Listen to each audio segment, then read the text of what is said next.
Il est 7h20, Mathieu Béliard sur Europe 1, la Le matinale. monde bouge avec Axel de Tarlet. Le monde bouge et Axel nous le raconte tous les matins à 7h20. Bonjour Axel.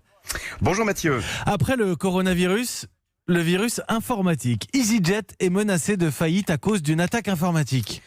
Oui, pire que le coronavirus, le virus informatique. Vous savez que les données personnelles de 9 millions de clients EasyJet dans le monde ont été piratées, dont pour certains les données bancaires.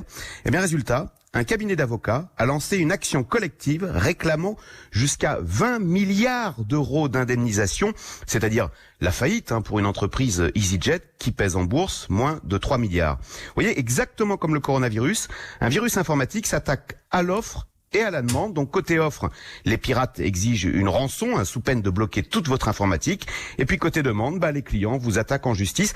C'est la double peine. C'est dire si, pour les entreprises, cette menace d'un virus informatique est tout aussi sérieuse que celle d'un virus biologique. D'autant qu'avec le télétravail qui s'est développé, on l'a quand même raconté, d'autant qu'avec le télétravail, le risque d'intrusion informatique a été démultiplié.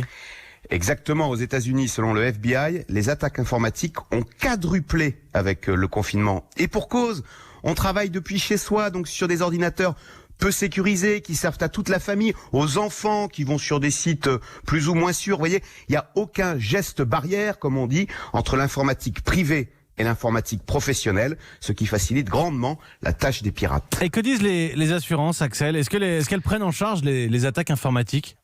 Alors écoutez, avec le coronavirus, on a tous très bien compris comment fonctionnaient les assurances. Si un risque est isolé, pas de problème, là elles peuvent payer. Mais si un risque est systémique, comme elles disent, c'est-à-dire que s'il infecte tout le monde en même temps, alors là, les assurances se débinent sous peine de faire faillite.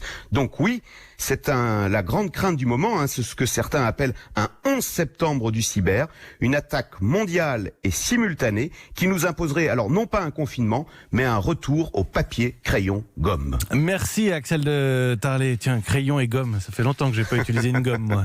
Permettez-moi, Axel de Tarlet, le monde bouge. Et vous le racontez tous les matins, parfois il revient en arrière. C'est aussi comme ça le mouvement. Merci Axel, il est 7h22.